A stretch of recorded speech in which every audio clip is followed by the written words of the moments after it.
I now invite Prince Harry, the Duke of Sussex, who will deliver a keynote statement.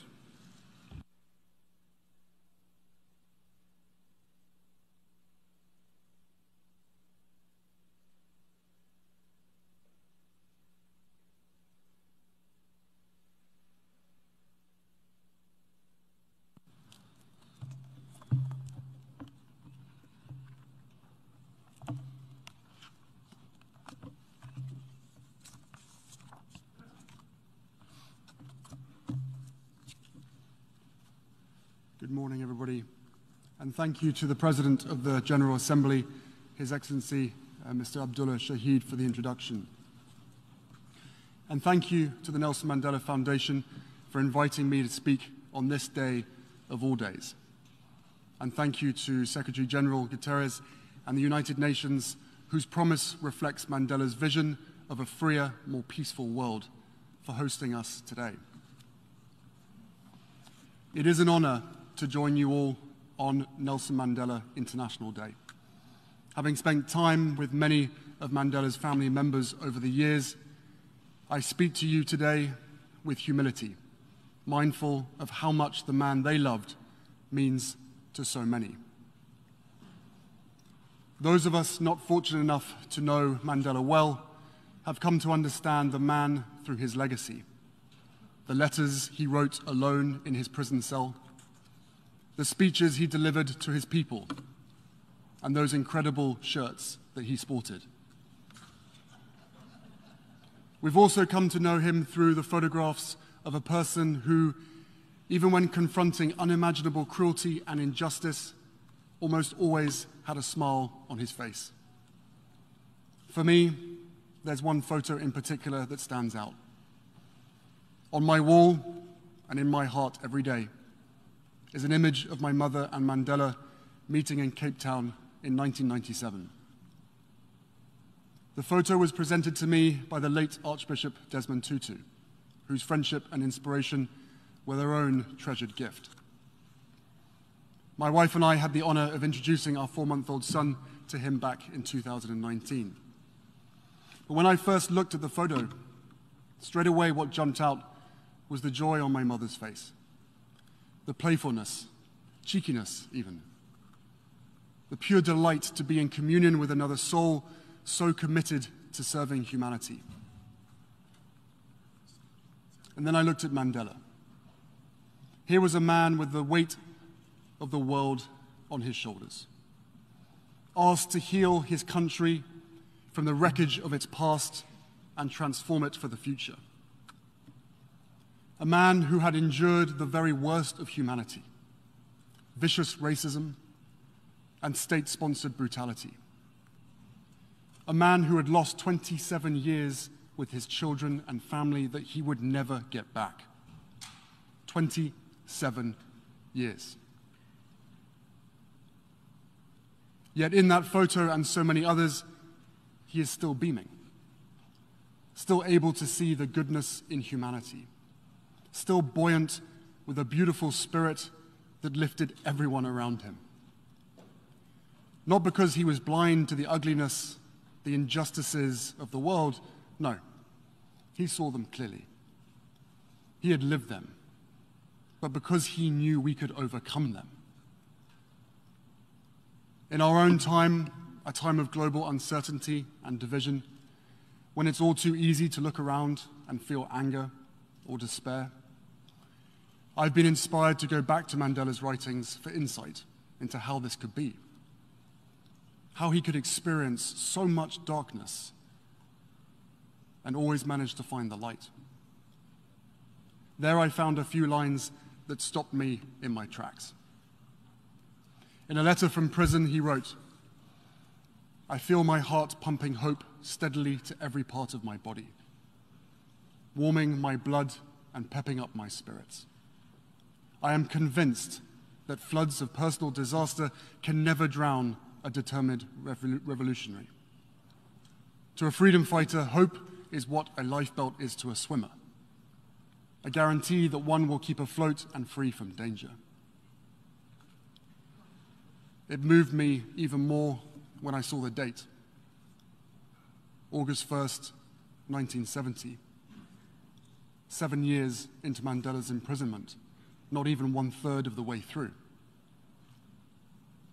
In those circumstances, how many of us would have lost hope and let our lifebelts slip away? How many of us would have been broken by a system designed to do exactly that? And let's be honest, how many of us are in danger of losing those lifebelts right now?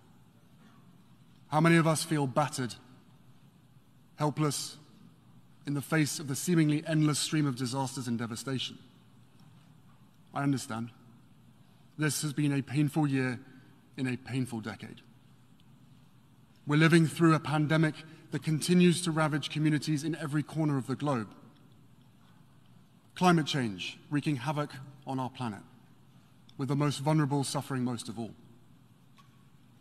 The few weaponizing lies and disinformation at the expense of the many. And from the horrific war in Ukraine to the rolling back of constitutional rights here in the United States, we are witnessing a global assault on democracy and freedom, the cause of Mandela's life. According to Freedom House, our world has grown less free every year for more than a decade and a half. As so often happens in history, the consequences of decisions made by some of the most powerful people in some of the wealthiest countries are being felt even more deeply across the continent of Africa. The pandemic, the war, and inflation have left Africa mired in a fuel and food crisis, the likes of which we have not seen in decades. Worse still, this comes at a time when the Horn of Africa is enduring the longest drought it's faced in close to half a century. And what is happening in Africa is not an isolated event. The drought there is a reflection of extreme weather we are seeing across the globe. As we sit here today, our world is on fire, again. And these historic weather events are no longer historic. More and more, they are part of our daily lives. And this crisis will only grow worse unless our leaders lead. Unless the countries represented by the seats in this hallowed hall make the decisions, the daring, transformative decisions that our world needs to save humanity. These decisions may not fit with the agendas of every political party. They may invite resistance from powerful interests. But the right thing to do is not up for debate. And neither is the science. The only question is whether we will be brave enough and wise enough to do what is necessary. So yes, this is a pivotal moment. A moment where multiple converging crises have given way to an endless string of injustices. A moment where ordinary people around the world are experiencing extraordinary pain. And in this moment, we have a choice to make.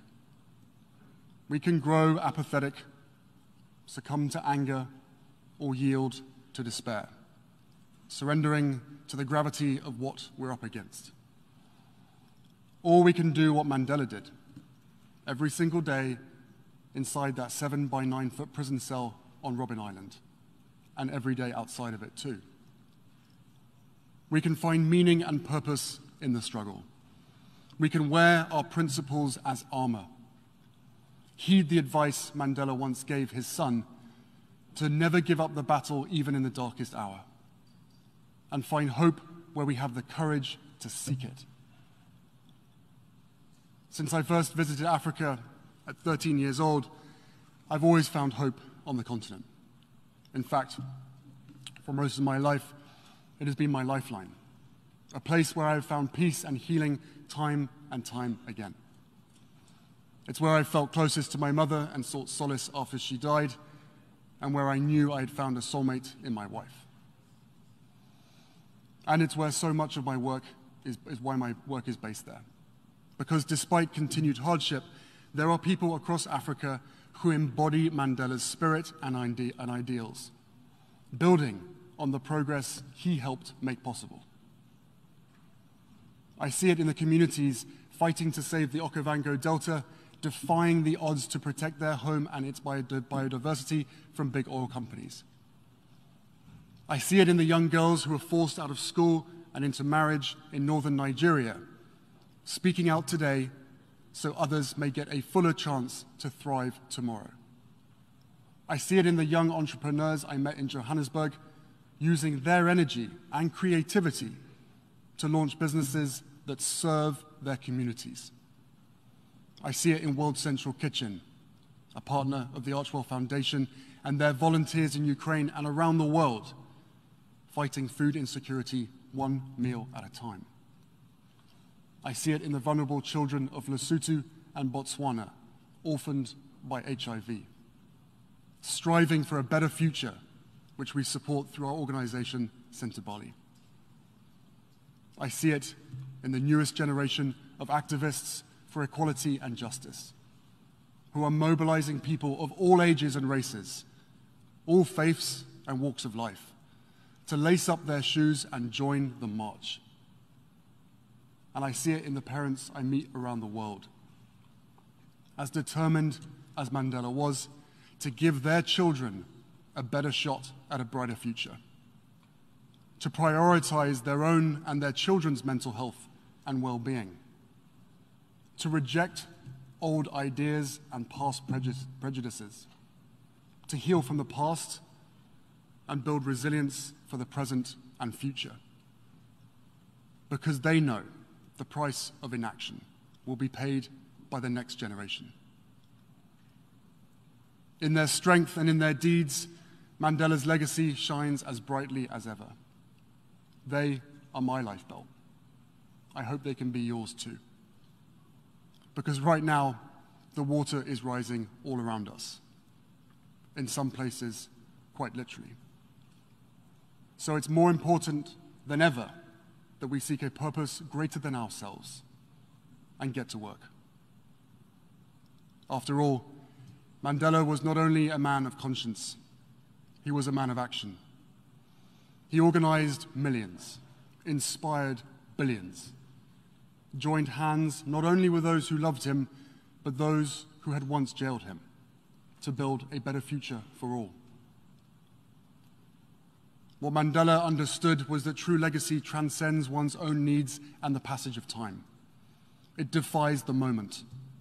Its relevance never ceases. Legacy does not belong to the self. It belongs to those it impacts. That doesn't mean he was perfect. No, he was something better. He was human. As he wrote in his autobiography, "I have made missteps along the way, but I have discovered the secret that after climbing a great hill, one only finds that there are many more hills to climb. I have taken a moment here to rest, to steal a view of the glorious vista that surrounds me, to look back on the distance I have come. But I can rest only for a moment, for with freedom comes responsibilities, and I dare not linger, for my long walk is not yet ended." It has been almost a decade now since Mandela's own walk on this earth finally reached its end. But what he taught us again and again is that it was never his walk alone. It was all of ours. It is all of ours. And what a beautiful gift, especially as a dad of 2 young children myself. The message that this world is meant to be shared. That the work of each generation is tied to those who came before and those who will come after us.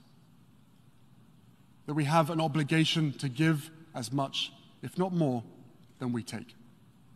And never shudder in the face of darkness, for hope is the fuel that courage requires.